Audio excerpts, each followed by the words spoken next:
You have the first opening statement. You have 2 minutes. Thank you. My name is Dr. Amish Shah, and I am running for United States Congress for the 1st Congressional District. I'm an emergency physician. I've been in practice for about 20 years, and I work currently at the Mayo Clinic right in the heart of our district. I'm also a 3-term member of the Arizona House of Representatives, and I've had the chance to serve our community for over the last 5 years. I don't have to tell the people in this district what is at stake in this election, but I do want to tell you why I am the strongest candidate to take on the current Republican incumbent and win this seat. Over the last 6 cycles, we have run a candidate, good Democrats, who had never won an election before, and then we lost. I think we cannot make that mistake again. We need a candidate who has won tough elections, and I'm the only one on this stage who has done that. Over the last 7 years, I knocked on nearly 20,000 doors personally.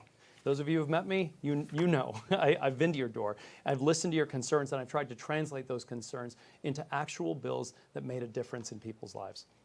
And that means I passed more bills than any Democrat in over a decade in this state. That includes bills to ban late-night fireworks, bills to give Arizonans easier access to medical care, etc.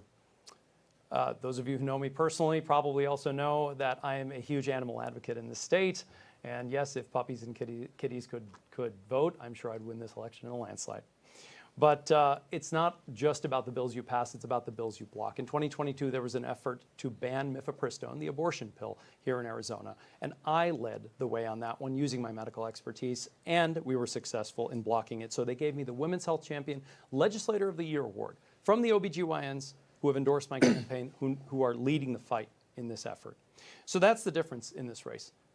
Talking about these issues is a great thing. However, I'm the only candidate who has delivered results on all of these issues, and I hope to earn your vote for Congress. Thank you. And Mr. Conor O'Callaghan, you have the next opening statement. 2 minutes. Hi, I'm Conor O'Callaghan, and I'm running to represent the 1st Congressional District here in Arizona, the very same district where I grew up. I was born in Ireland, and I moved to what is now CD1 when I was 4 years old. My wife, Tina, was born in Iran, and when she was only 2, she and her family had to flee from an extremist regime that came in to take over during that country's revolution. That very same regime is now threatening to push us into World War III, meddling in Middle Eastern affairs to our detriment.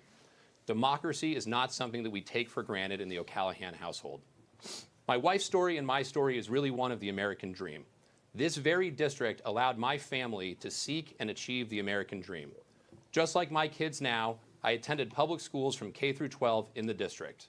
My teachers and my coaches led me to believe that I could achieve anything that I wanted to achieve in life. But when I think about what it was like growing up here 30 years ago, it was much better. Women had the right to have an abortion, we had an assault weapons ban, and fighting climate change was cool. MAGA extremists like David Schweikert are the very reason why we've gone backwards in this district, to 1864 most recently. That has to stop now. I'm from this district, I'm for this district, I have long held progressive values, and I can flip this seat without sacrificing those values. I also have the team and the resources that it's going to take to beat David Schweikert. My entire campaign team is the same team that got Adrian Fontes elected Secretary of State in 2022 by the widest margin of any candidate statewide. I'm the only candidate on this stage who has more money, more cash on hand than David Schweikert. I've raised money from all 50 states because this is a national race with national implications. Please join me. Let's beat David Schweikert. Vote Conor O'Callaghan this July. Thank you. And Ms. Marlene Galán-Woods, next 2 minutes are yours. Thank you. My name is Marlene Galán-Woods. I'm a first-generation Cuban American. My parents came to this country in the 60s, fleeing Castro's communism. I've lived in Arizona most of my adult life, 36 years. This is where I met my husband, Grant Woods, on a blind date, where we got married, raised our 5 children. Our youngest, we adopted from Guatemala. As a former broadcast journalist, I have held the powerful accountable, and I have exposed corruption. Last election, I chaired, I chaired Adrian Fontes' campaign for Secretary of State. I stood up for democracy when Republicans were running around spreading dangerous misinformation about our elections. And now we must hold Congressman David Schweikert accountable. David Schweikert would pass a national ban on abortion. He wants to cut Social Security and Medicare. David Schweikert is an election denier and a climate denier. And not only that, he is part of this do-nothing Republican group who can barely tie their shoelaces together, much less get legislation done. So it is time, after all of the years of chaos and dysfunction, that we send a courageous truth teller to Washington, D.C. And here's who knows I am that leader: the people and the organizations supporting our campaign. Emily's List, Attorney General Chris Mays, former Governor Janet Napolitano, former U.S. Senator Dennis DeConcini. I have the majority, overwhelming majority of labor behind me. We're talking about firefighters and educators and carpenters. They're behind our campaign because they trust me to beat David Schweikert. They trust me to take this fight to Congress and have their back. I look forward to earning your support and your vote. Thank you. And Mr. Kurt Kroemer, you have 2 minutes. Thank you. Well, I have 2 minutes to tell you my life story. And it's actually very simple. My life story has been dedicated to helping people, often in their darkest hour. So I am the only candidate here who has actually already worked for Congress for 10 years as an investigator with a top secret clearance. I am the only candidate here that has helped children with life-threatening illnesses when I served as the COO of the Make-A-Wish Foundation of America. I am the only candidate that's actually worked along the border, providing humanitarian assistance to asylum seekers and immigrants when I served as the CEO of the American Red Cross for this part of the country. I am also the only candidate that has worked to end genocides, mass atrocities, and human trafficking around the world.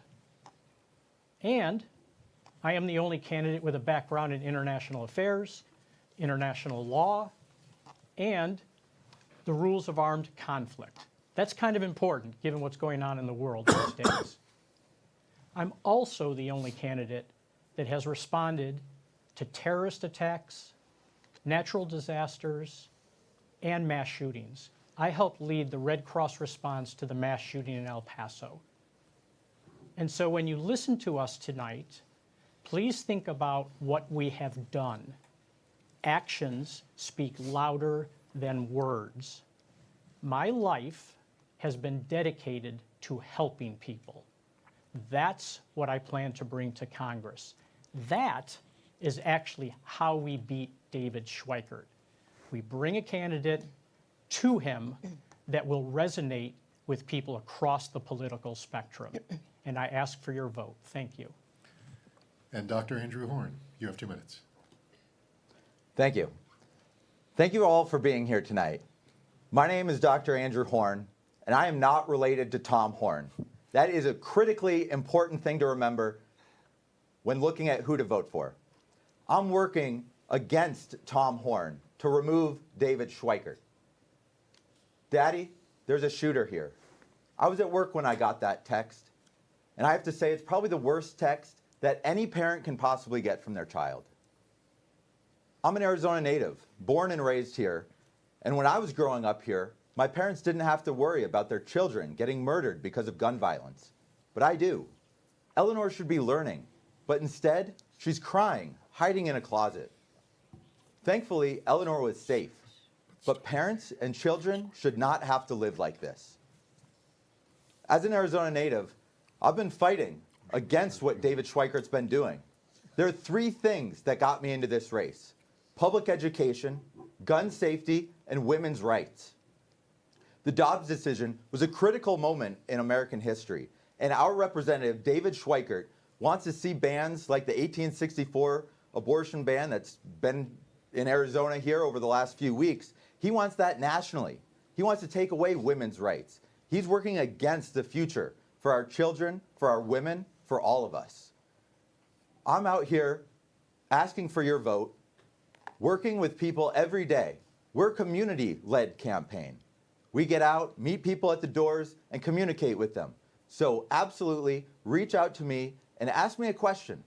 Ask what you want to hear, because I will tell you the truth. Thank you. And Mr. Andrei Cherny, 2 minutes.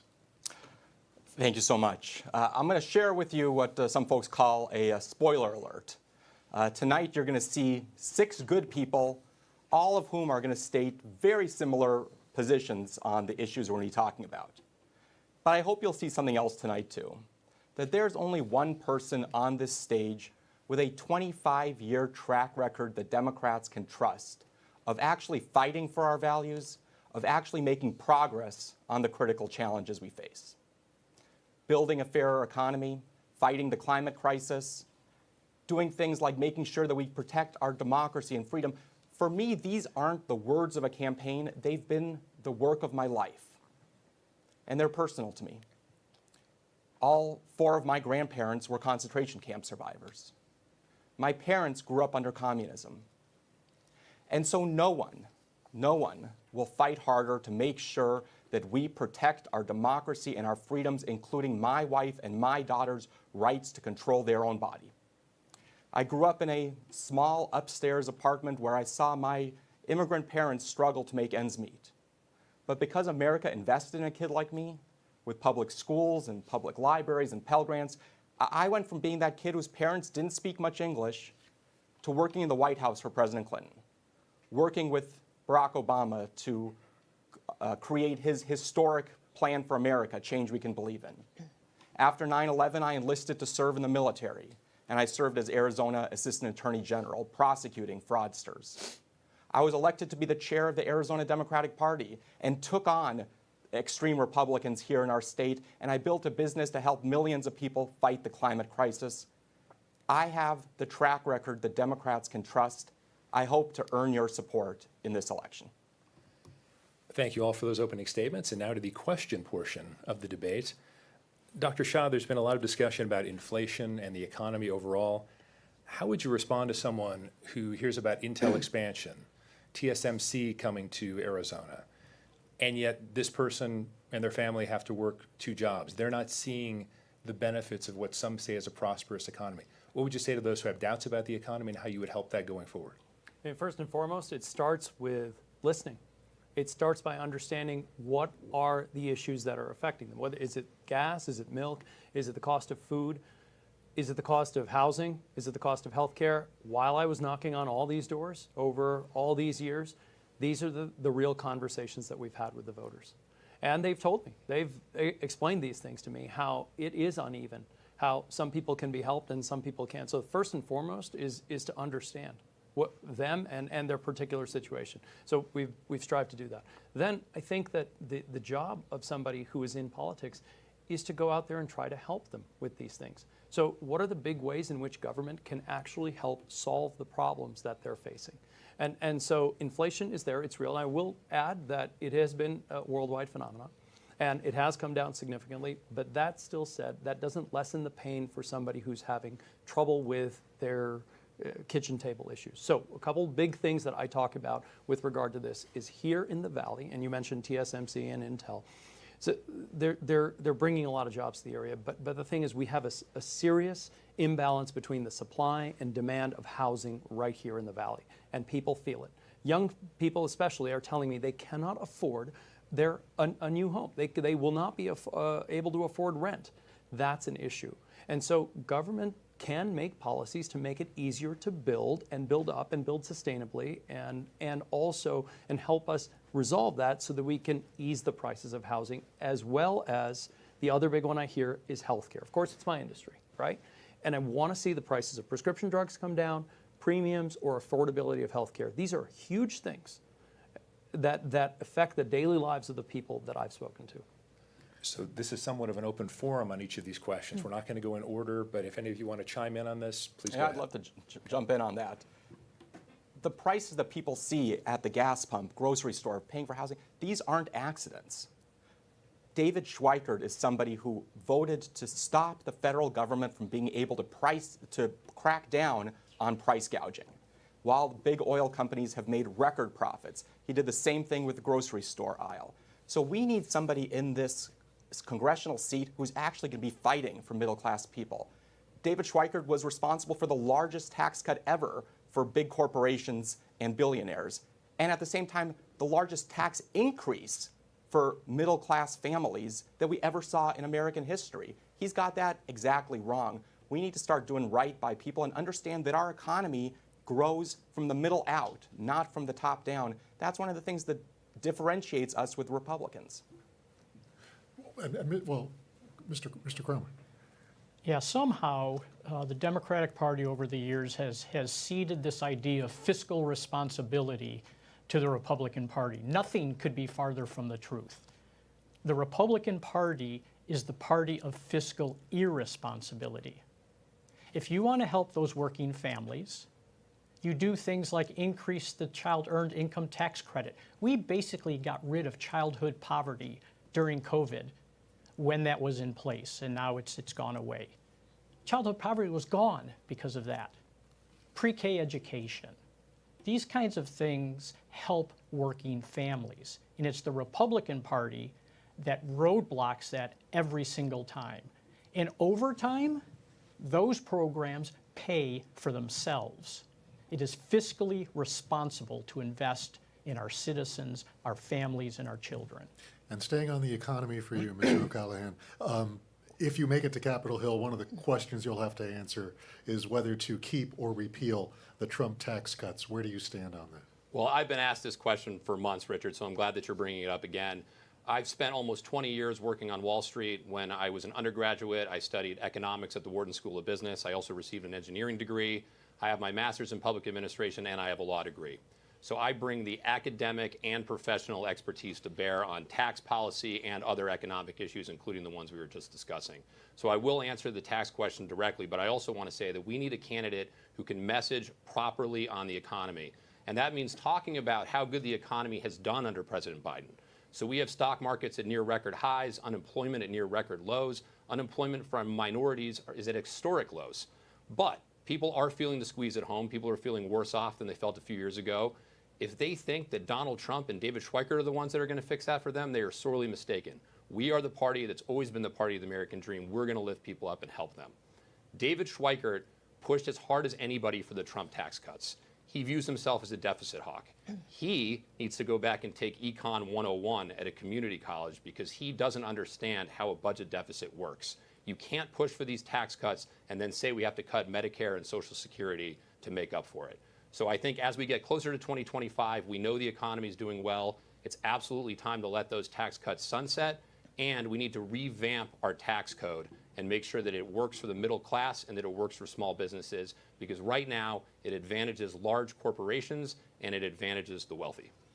Ms. Galán-Woods, you've had some thoughts on the Trump tax cuts. I would absolutely, that is just a ridiculous bill that was passed, and it absolutely needs to be repealed.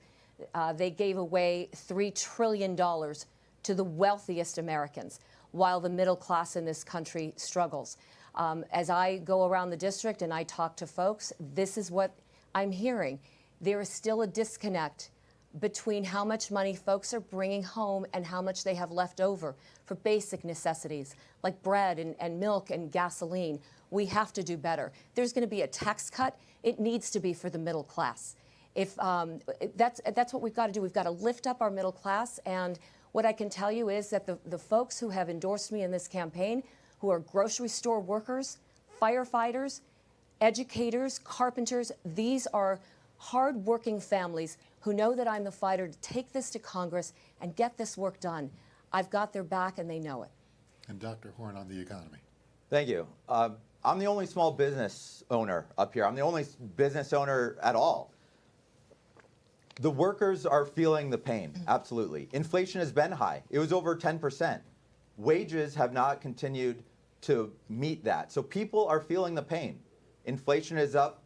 They're having a difficult time getting food on their counters. They're also worried about healthcare costs, and that has continued to go up. That's hurting the American people. The TSMC plant for chip manufacturing that's just outside our district helps people. It brings in union jobs. The Trump tax cuts, we absolutely need to repeal. But we need to be speaking with people about how they can get and maintain good jobs and how they can change from industry to industry. And we need to support our union workers and our trade schools. Mr. Kroemer, to the next topic. Do you believe there's a border crisis? And yes or no, What do you think we can do in this country to build a border that takes into account security and commerce? I do not believe there is a border crisis. There are issues along the border, right? But it is not a crisis. And let me talk a little bit about what I mean around that. First off, the biggest issue is that it is taking too long for asylum claims to be adjudicated. And so what we need to do, and what I have advocated for, is to increase the number of immigration judges and staff so that those asylum claims can be adjudicated quickly, and folks can either stay because they passed the credible fear determination, or they do in fact get deported. The second thing, when people talk about the immigration crisis along the border, right? If you listen to Republicans, it's drugs coming all across the border. Guess what? About 85 to 90% of all drugs coming across the border are brought in by U.S. citizens at ports of entry. That is a fact. And if anybody tells you differently, they are telling you 2 + 2 is 5. The second thing they'll bring up is crime. Oh, we have an immigration crisis along the border because they're bringing in crime. Guess what? Crime is at historic lows. The murder rate went down 13% from last year. In small cities and in big cities, crime is down. So immigration, even those that are coming across undocumented, is not increasing crime. And it's also not increased this issue of taking jobs, right? That is not true. We have more jobs than we have people looking for jobs. We'd love to have all of you weigh in on this one, at least briefly. Mr. O'Callaghan, you have your hand up? Yes, I think we absolutely have a crisis at the border, and we have to acknowledge that. People like immigration, they don't like chaos and disorder, and unfortunately that's what we've had. We need a candidate who can message strongly on this issue. I think it needs to be a four-pronged approach to fixing it. I think we need to have economic development in countries like Venezuela to stop migration at the source. We need to work with our Mexican counterparts to better secure the southern border of Mexico. We need to use our technological know-how to create a secure virtual border wall, which we can easily do with the technology we have. And we need to revamp the immigration judge and court system. It takes 4 to 6 years for people to get an asylum hearing. 90% of those claims ultimately get rejected. It needs to look more like passport control at the border, where at least 75% of those claims can be rejected on the spot. That'll help stem this migration crisis that we have and secure our border. Ms. Galán-Woods. Thank you. I have been talking about immigration reform since the day I announced my candidacy. It's almost been a year now. We do have a crisis. We have a crisis this is a crisis we've had now for decades, almost 4 decades. And it's frankly a problem from both sides of the aisle here. So we have got to make sure that we pass comprehensive immigration reform. It includes dreamers having a pathway to citizenship. It includes resources at the border so that Border Patrol agents have what they need to get the job done. It includes worker visa program so that we can continue. We have record unemployment so that we can have a rich employment base to draw from. Look, I'm a first-generation Cuban American. I know how hard immigrants work, and they are so thrilled to be in this country. Let's bring them in on a worker visa, above the radar, paying taxes and being part of our wonderful community. That's what we need to do. Republicans, on the other hand, have once again had an opportunity to pass a bill, and they didn't. Why didn't they? Because one guy told them not to. Donald Trump told them to kill an immigration bill, and they did it. And that, to me, looks like a dictatorship. We need to stop that, and we need grown-ups in the room. Dr. Shah. Thank you. I am the proud son of Indian immigrants. My parents came seeking a better life, and they used the legal immigration system and have contributed mightily to this country. My dad was a small business owner who ran several businesses. That's what we are, a nation of immigrants, and we want to fix the legal immigration system because there is a backlog there. Now, when it comes to illegal immigration, we do have a crisis at the border. And we need to not have chaos and disorder. And so for me, I want to see a worker program where our industry would benefit, where people could go back and forth. We used to have this, but we don't as much anymore, and that's because we've lost the processing capacity. I would like to see the tiny group of people who are engaged in drug trafficking, getting fentanyl into Arizona, and those that are human trafficking to be held accountable, meaning either deported or put in jail. I would like to see the entire group of folks who are coming here for asylum seeking be adjudicated faster, but what's happening is that's the biggest area where there is a crisis, and that needs to stop. And yes, a pathway forward for DACA and Dreamers. And we're going to stay on immigration, and it looks like we've kind of gotten into the plans. Dr. Horne, there's been a lot of runs at this over the years, going back to the Gang of Eight, to find a comprehensive solution. What is the mix, do you think, between, do we need to trade stricter enforcement for a pathway to citizenship, or what do you think is the pathway forward that could actually get passed? Well, first I'm going to say we do have a crisis at the border, and David Schweikert does not want to fix it. He voted against comprehensive immigration reform just a couple of months ago. He's been in office for 14 years now, and he has continually not wanted any immigration reform, and that's what we need to change. We need a mix of helping the border agents, because they need to be able to process people more quickly. The people coming across the border have great intentions. They want to cross for a better future for themselves, for their family, for their children, and we need to keep that in mind. These are real people coming to America for change, for great things, to help our economy, to help all of us. And so we need to process them more quickly, so they're not waiting 7 years in order to get into this country. There's a lot that we need to do, and David Schweikert is against any change that can help the people. Mr. Cherny, your thoughts? This is not an issue where I've been talking about it for a year. This is something I've been working on for 25 years. I, as chair of the Arizona Democratic Party, took on Jan Brewer when she was trying to make this an issue that she was trying to divide our society and our state around. As Arizona Assistant Attorney General, I was a border prosecutor. We did one of the largest prosecutions taking down a human smuggling ring ever in Arizona history. Did one of the first wiretaps on a smuggling ring, bringing drugs and guns as well as people across the border. So I know this firsthand, and I can go toe-to-toe with David Schweikert. We need a nominee who can go toe-to-toe with him on this issue, and I've been taking the fight to him from day one. He's somebody who voted to cut Border Patrol. He's somebody who voted to cut the number of immigration judges. We need more resources on the border. We need reform. We need a pathway to citizenship. All of us are going to have the same position, but there's only one person here who can really, with credibility, take that fight to David Schweikert this fall. Ms. Galán-Woods, you made the reference to one person being the obstacle to getting some sort of comprehensive immigration bill or a border security bill passed.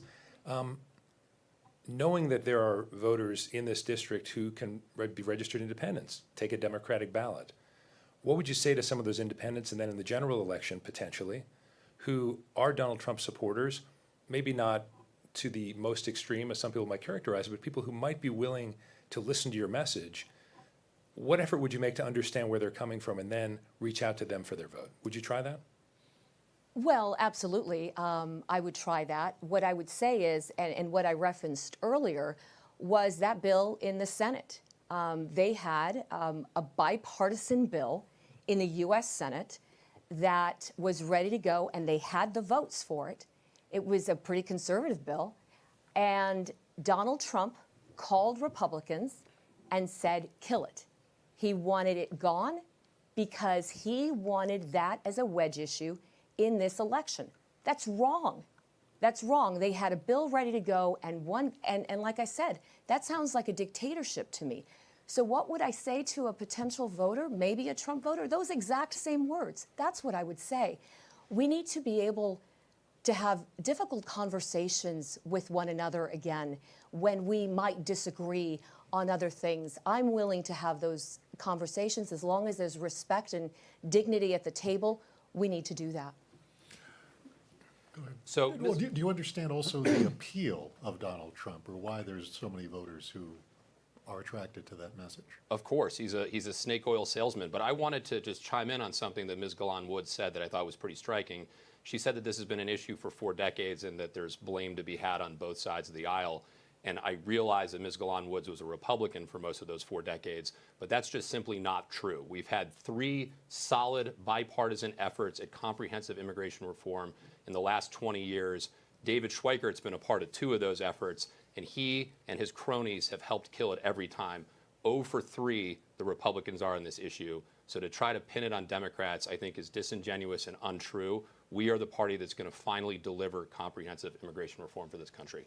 Mr. Kroemer, your thoughts Just on a Trump? quick Sure. little response back. Look, all of my colleagues are basically talking about the Republican talking points, right? Right now, we just heard that the Republicans are using immigration as a cudgel because they don't want to fix the problem. And yet, most of the folks here are parroting the Republican talking points about immigration. This is why this has become an issue, because we are not honest with people. We do not state the facts. And the facts are that crime is down. Most people have a job, right? Higher wages would be great. Drugs are being brought in by US citizens mostly. This is what we need to talk about. And then we need to have the comprehensive reform. We obviously need to do that. But that can be done. That doesn't mean that there's a crisis and that somehow there's these hordes of people, as Donald Trump said, right, ruining the blood of our nation. How despicable. How outright despicable. Mr. Cherny. I think for your question about how do we reach out to those voters, that's going to be incredibly important. Look, David Schweikert barely won in 2022. And yet we saw our statewide candidates, people like Mark Kelly, won by 6-7%. Joe Biden carried this district.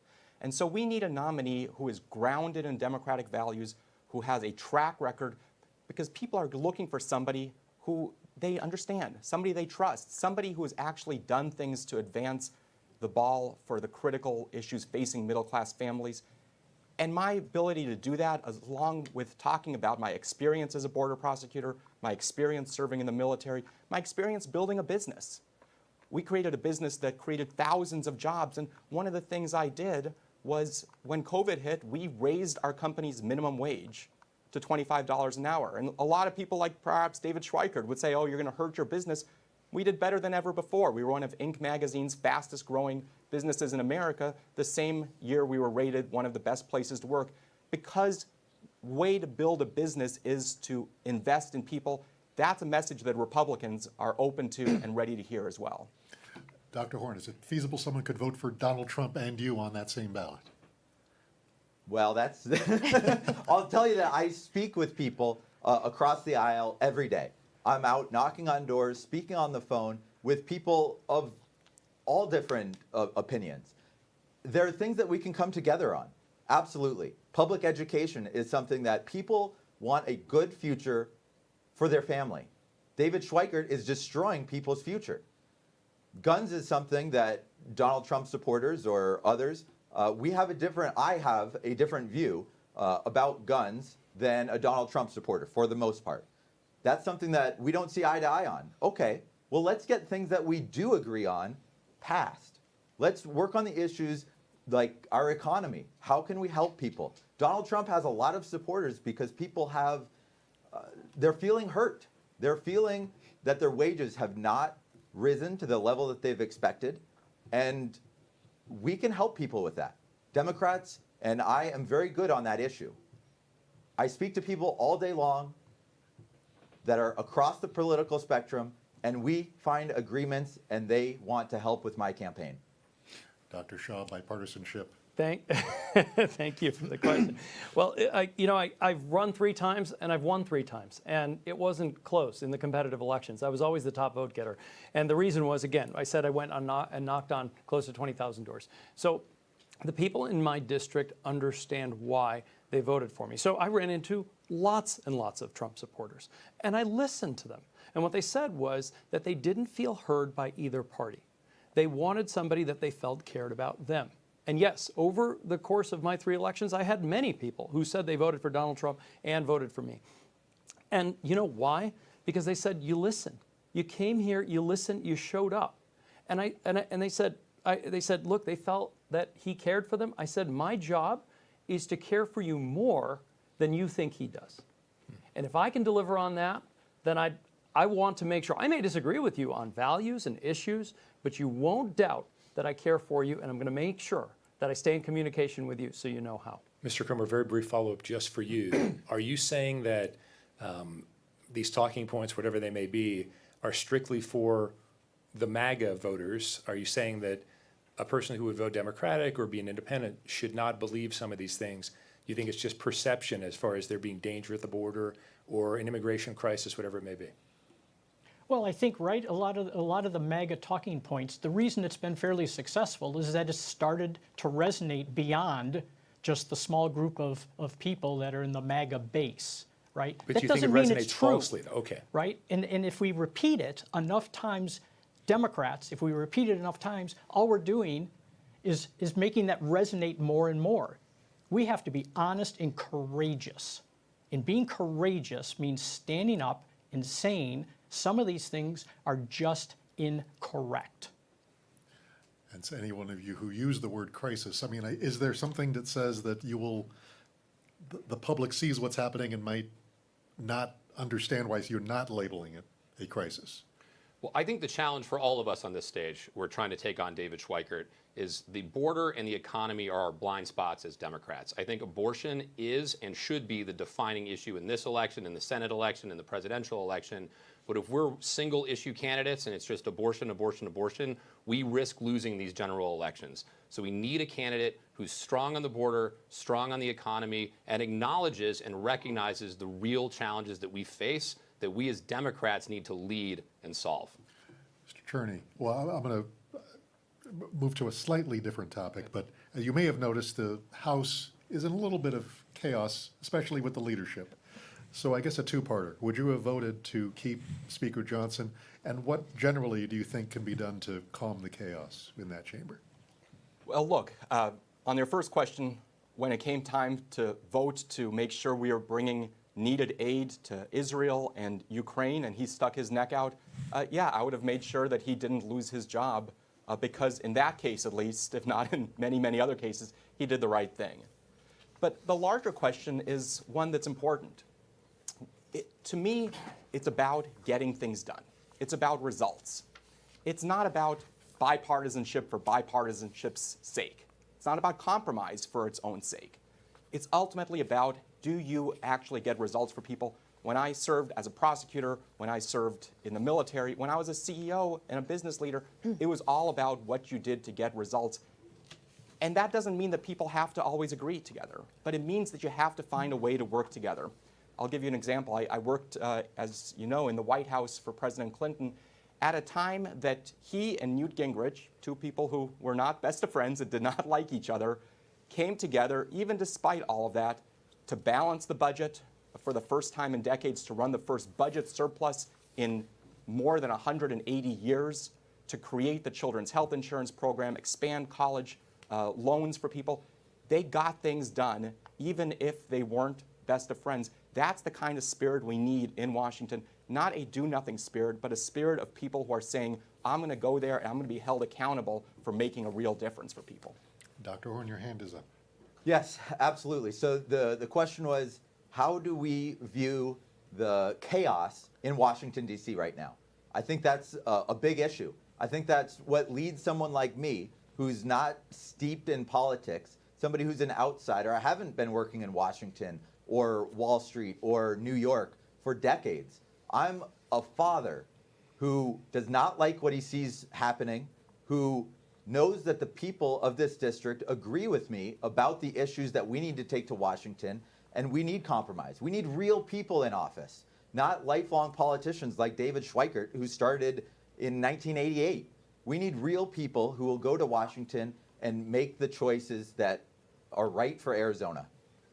Dr. Shah.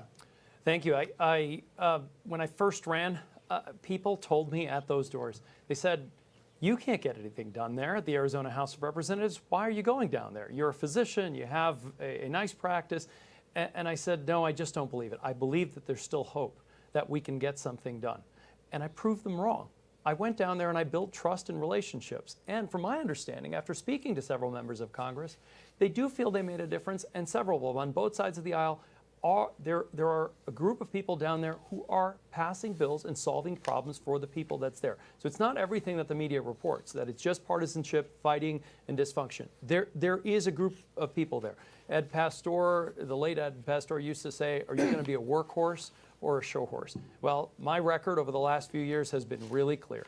Again, more bills than any Democrat in over a decade in this state. And that's what you need. You need to be able to have somebody who goes down there and gets the job done. Okay, Mr. O'Callaghan, very briefly before the next question. Yeah, I think we're gaslighting voters a little bit if we're pretending like this is a state of bipartisanship that we're in. The reality is we need this MAGA fever to break. But if we want to make progress on abortion rights, common sense gun reform, fighting climate change, securing the border, we as Democrats are going to have to get that done. Because as we've seen, as Ms. Woods said, the MAGAs are not going to help us. So we need to keep the White House, we need to keep the Senate, we need to win this seat and flip the House. That is the only way we're going to make progress on these issues. Ms. Galán-Woods, one topic that has come up on the stage is that some of the people on the stage have been Democrats for their entire lives, some have not. Can you explain to us why you are a Democrat? Well, I'll start with this. My values have never changed. I have always been pro-choice, pro-democracy, pro-climate. My values have never changed. What changed was the Republican Party. I am a Democrat because we are going to help the middle class. We are going to make sure that we codify Roe. That is what we are going to do. And you know, just to speak to the question before, we need to be able to listen to folks. I'm a journalist and a writer, and listening is important. So we can reach across the aisle to get some things done, but we must say we have to flip the House. The chaos that's going on here is all Republican-led, MAGA-led.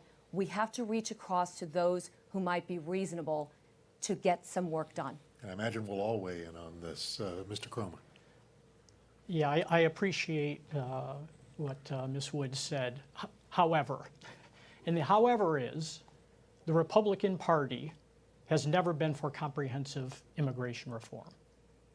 The Republican Party has never been for a woman's right to choose. The Republican Party has never wanted to protect Social Security and Medicare. They have always, for decades, tried to eviscerate it. The Republican Party has always tried to minimize the ability of people to vote. That hasn't changed for decades. So I don't know what, Trump is Trump. The Republican Party is still the Republican Party, and their, if you can call them any policy positions that they have, those have not changed. Mr. O'Callaghan. So for my entire lifetime, it has been a stated mission of the Republican Party to overturn Roe v. Wade. They were finally successful in doing so. Ms. Woods has been on the political scene here in Arizona for decades. When Planned Parenthood was under attack in the court system here in the 90s, where was Ms. Woods speaking out against that? She supported Jan Brewer this millennium. She gave money to Jan Brewer. Jan Brewer, in addition to passing SB 1070, in addition to being anti-union, passed at the time one of the most draconian abortion laws in this country. She was a huge, loud champion for Mitt Romney, who was unabashedly pro-choice, and she retweeted a pro-life, was unabashedly pro-life, and she retweeted a pro-life tweet from Ben Sasse in 2017. That does not sound like somebody who's been a stalwart for women's rights for decades. We need to give you a rebuttal time, and I guess your values haven't changed. Did the Republicans, Jan Brewer, John McCain, did they comport with your values? Let me start with a few things that Mr. O'Callaghan just said. And I'll start with this. This is why people have, voters, Americans, are sick and tired of politicians. This is why people are cynical about the process. Because people like Mr. O'Callaghan are willing to lie, are willing to misrepresent the truth of someone else's record and positions for their own political gain. The fact of the matter is, that tweet that he refers to is a tweet that has to do with adoption. Ben Sasse was talking about an adoption credit for parents. I am an adoptive mother. My husband and I adopted a little girl from Guatemala. So I supported a tax break for adoptive parents. He knows that that's what that was about. The Jan Brewer check, it was a $140 check 15 years ago. I don't remember it. My values have never changed, and do you know who knows this?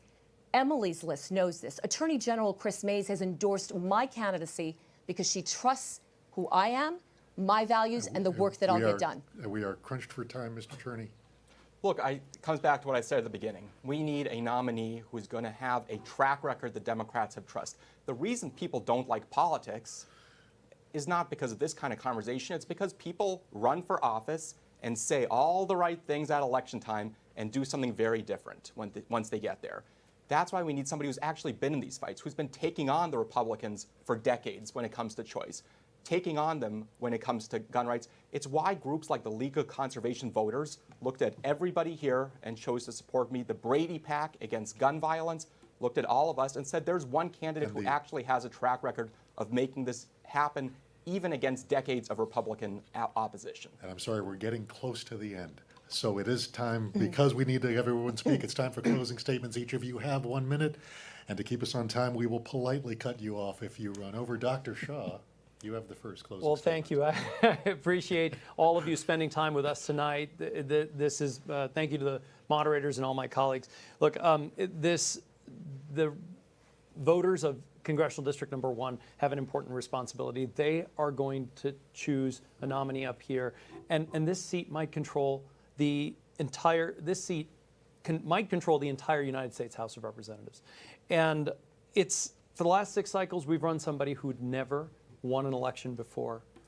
We need somebody who knows how to win and knows how to do the job. I talk about healthcare, education, and democracy. I didn't get to weigh in on the last question, but these things are important to me. Universal healthcare, cover everybody and lower the costs, fund public education, stop all these attacks on our democracy, fight climate change. All of these are my voting record over the last 5 years, actually doing the job in the legislature. I'm going to keep doing the same thing in Congress. I hope to earn your vote. Thank you so much. Mr. O'Callaghan, closing statement. Once again, I'm Conor O'Callaghan, and I'm running to be your Democratic nominee to finally defeat MAGA extremist David Schweikert this November. It is critically important that we nominate a candidate with the team and resources to win. But more importantly, it's important that we nominate somebody who can flip this seat without sacrificing our democratic principles and our values. If you supported Jan Brewer, SB 1070, draconian abortion laws, anti-union, if you were part of the problem for 40 years, you were complicit, and that should be disqualifying. If you were a registered Republican and you voted for Donald Trump for any reason at any time, that should be disqualifying. You have a lot of options in this race, but if you want to defeat David Schweikert finally after 14 years with a real Democrat, you only have one choice, and that is me. Vote Conor O'Callaghan this July and visit conor4az.com to learn more. Thank you very much. Ms. Galán-Woods, the next closing statement.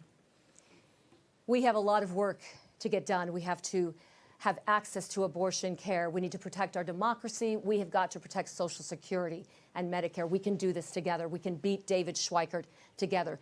David Schweikert would pass a national ban on abortion. David Schweikert has voted to undo a presidential election. My parents risked everything to come to this country. No one will fight harder than me for our democracy. I am the only woman here, the only mother and grandmother. I promise you that no one will fight like me to make sure that every girl and every woman in this country has power over her own body. I will tell you who knows I am the fighter we need today. Emily's List, Attorney General Chris Mays, former Governor Janet Napolitano. These people have endorsed me. Grocery store workers, firefighters, teachers, they know I'm the fighter we need. They trust me to beat David Schweikert. They trust me to take this message to Congress and get the work done. I look forward to earning your trust, your support, and your vote. Thank you. Mr. Kroemer, you have the next closing statement. Thank you. Look, who is best positioned to defeat David Schweikert? I think there's 4 tests. The first one is, who is the candidate that has the broadest set of experiences and knowledge? Who's the most qualified? That would be me. The second test is, who is the candidate who has the broadest set of results that have helped people? I have done that domestically, I've done that internationally. That would be me. Third test, who is the candidate that has had the most leadership roles? I've been the CEO and the COO of multiple entities, multi-million-dollar entities. that would be me. And then maybe the fourth test is who has the resources to defeat Schweiker? Well, guess what? Whoever wins this primary is going to have more money than they're going to know what to do with. So that's a tie. So at the end of the day, I am the candidate that is most in the best position to defeat David Schweiker, and I ask for your vote. Thank you. Dr. Horne, the next closing statement is yours. Thank you. I'm running to remove David Schweikert because he does not hold our values. Last July, I was at a July 4th parade in Phoenix. David Schweikert was there. At his table, for his campaign, he had handguns on the table. It was $5 for a raffle ticket to get one of David Schweikert's handguns. That's the opposite of what I want to be seeing. David Schweikert is against us on gun reform, on gun safety, on public education. Eleanor this week, on Monday, could not spend the day in her 5th grade class. They didn't have a teacher. They don't have the resources that they need. She spent the day in 1st grade because public education is on the chopping block by people like David Schweikert. We need someone in Congress who's going to fight for the values of our community and who's going to remove David Schweikert. My name's Andrew Horne, and I appreciate your vote this July. Thank you. And Andrei Cherny, you have the final closing statement. Thank you so much for tuning in. I'll bet you saw tonight what I said you would see in my spoiler alert. A bunch of people all agreeing on the same issues, but with very different backgrounds and experiences. Again, I'm the only person standing here with a 25-year track record of actually fighting for democratic values, fighting to make this community, this state, this country a better place. And I've put my values into action. There's an old phrase, don't tell me what you're going to do, show me what you've done. Whether it was working in the White House with Bill Clinton, whether it was working with Barack Obama to write his policy for America, whether it was serving the military, serving as Arizona Assistant Attorney General, taking on fraudsters, or whether it was building a business that created thousands of jobs, I've done things. When Roe v. Wade was getting struck down, we made sure that every employee in our company had abortion access, no matter what state they lived in. That's the kind of experience, that's the kind of leader we need to beat David Schweikert and make a difference in Washington. Thanks very much to all of you for being here tonight. And this wraps today's debate with the Democratic candidates for Arizona Congressional District 1. As a reminder, the Arizona primary election is on July 30th, and early voting starts July 3rd. All registered voters can participate in the primary, including independents. There are a lot of offices up for election this year, so we'll keep hosting debates throughout the summer and fall. Head to azmedia.org to see a list of every local media partner, plus upcoming debates and where you can find them on TV, radio, and digital platforms. You can also see the full debate schedule, learn more about voting, and submit questions for future debates by heading to azcleanelections.gov. On behalf of our partners at Clean Elections, the Arizona Media Association, Reister, and Bitfire Studios, thanks for joining us.